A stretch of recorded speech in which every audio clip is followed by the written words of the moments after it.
Alright, now we're recording part 2 of my radio show last night. And let me just crank the volume up all the way. And then, blogtalkradio.com/charleslamson. That's blogtalkradio.com/charleslamson. That's my Blog Talk Radio site. And there's links to a chat room. And there is also a call-in number. If you want to call in during the show, I'll be checking the switchboard about every 10 minutes or so. Definitely during every musical break, I go right to that switchboard, and to the chat room for that matter, but I go right to the switchboard to see if there are any calls. But anyway, the call-in number is 917-932-8806. That is 917-932-8806. So please, call in. It'll be a blast. Be part of the show. Yell, scream about anything. I don't care. But, let me just go ahead and check that switchboard right now, just to make sure nobody's hanging. Okay. Alright. And I'll check the chat real fast too, just to see if I can. Okay, nobody's there either. So, but usually people end up filing in during some part of the show, and I like to give a shout out to the people who show up in the chat room. And so, this is an interactive show, so feel free to take part in whatever way you think is appropriate.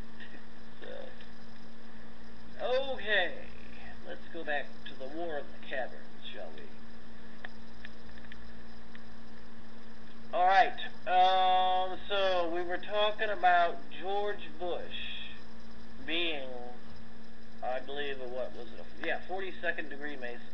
Okay, because it is claimed that he was in MJ12. So you had to be above a 33rd degree Mason to be in MJ12. And like I said, they were the task force that was created to deal with the extraterrestrial situation after we started getting the Downs craft after 1947. So so the 33rd plus degrees of Masonry are the alien interactive levels. All those above 33rd degrees, that's when you get to meet the aliens.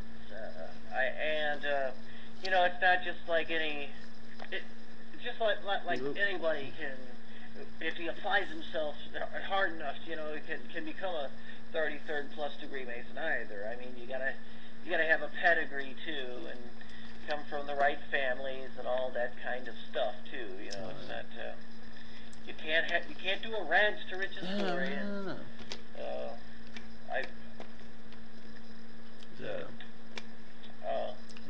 anyway, so the Scottish Rite's infiltration of the Masonic lodges challenged the domination of the more Judeo-Christian York Rite.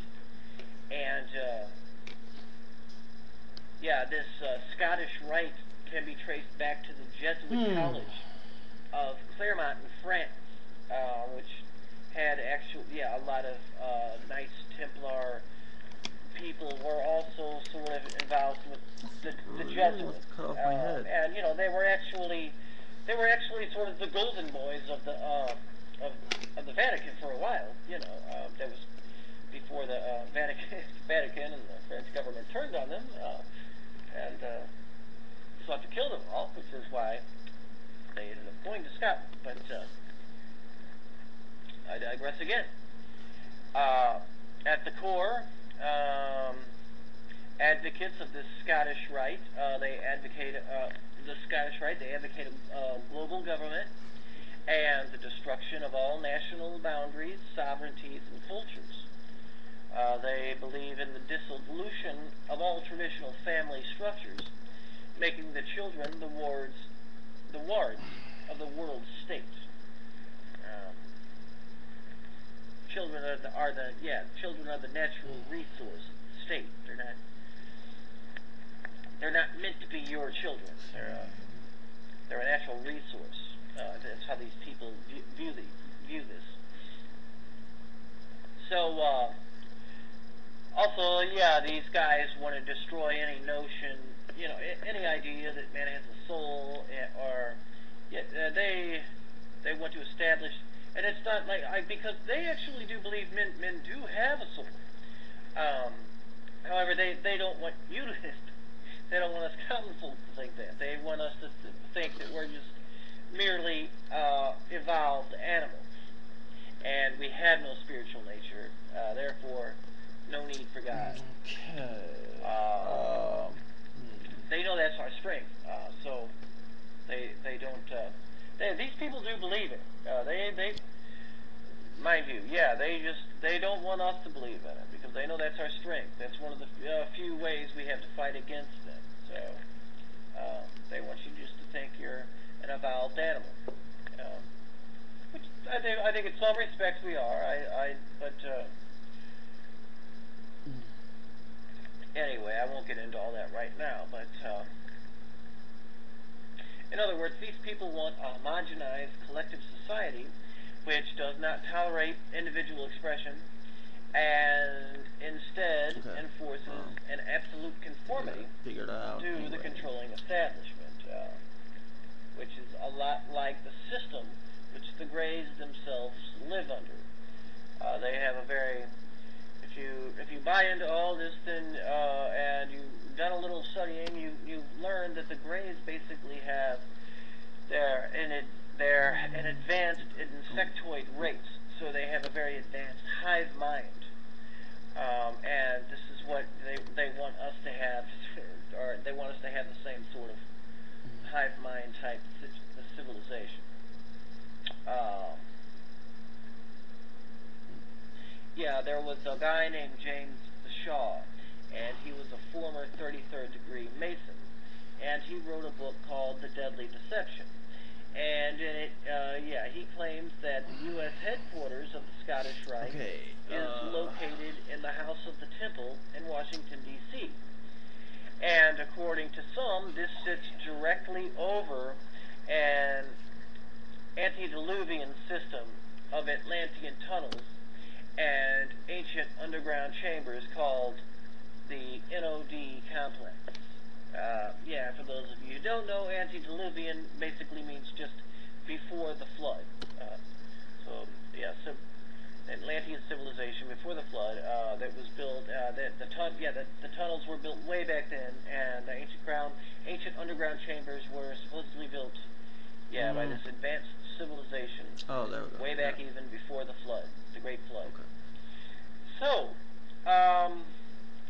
this all serves as a major NSA Syrian Grey center of collaboration.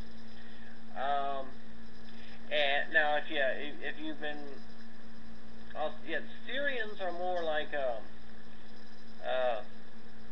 type of fish people. I guess they look like mermaids. They're sort of like half fish, half man. We could do a whole show about that.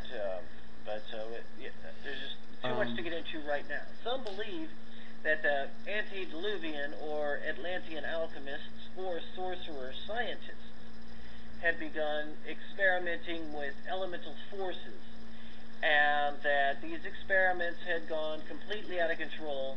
They created a temporal rift in the space-time continuum, which is where the so-called Bermuda Triangle comes from. And anyway, a hole was opened up between dimensions, and this left electromagnetic fallout, which has had adverse effects to this very day. And this was just prior to the global deluge that destroyed the island continent of Atlantis. And I believe also, Lemuria was also destroyed at this time. And there was also, I think also such places as Toul, which was supposed to be an ancient advanced civilization. And there was also a civilization that was called Mu, M-U, and it was supposed to also have been destroyed back then. So the deluge destroyed all that stuff. And darn it. so Can't remember. Anyway, this house of the temple, which is that underground area below Washington D.C., which I was just talking about, according to Jim Shaw, who was a former 33rd degree Mason. Anyway, he claims that this area is filled with murals, statues, and carvings of serpents. In other words, this is a serpent cult. Okay. I touched a little bit on serpent cults before this. Okay, so now we're starting to get into the underground, subterranean stuff. All right.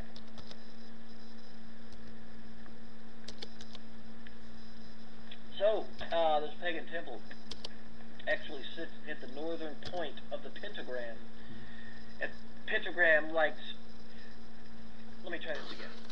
It sits at the northern point of the pentagram-like street layout of Washington, D.C.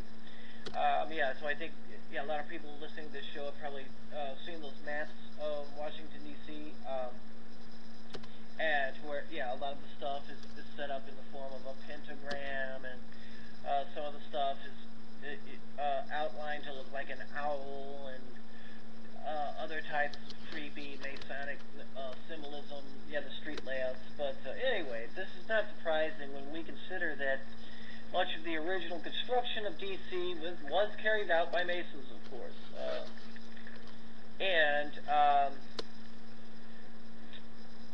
So all this was supposed to be the culmination of a lifetime of initiatory work.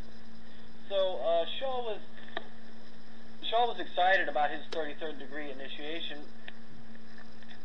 which was attended by two former presidents, a famous evangelist and a Scandinavian king.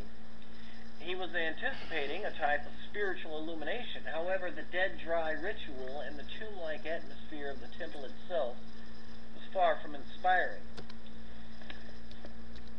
Follow the delusioning experience, he left the building, looked at the entrance above, which was written the Scottish Rite of Freemasonry, and realizing that it was all a lie, he sadly said to himself, "It isn't Scottish, it isn't right, it isn't free." He left the lodge and never returned. There's reports of George Washington was sort of the same way. He thought he could find some sort of spiritual enlightenment through Masonry, and he became sort of disillusioned as well. I think some claim the last 30 years or so of his life he never entered another Masonic lodge. So he left the lodge that day. He never returned, and from that day on became a Christian evangelist and one of its most notorious critics.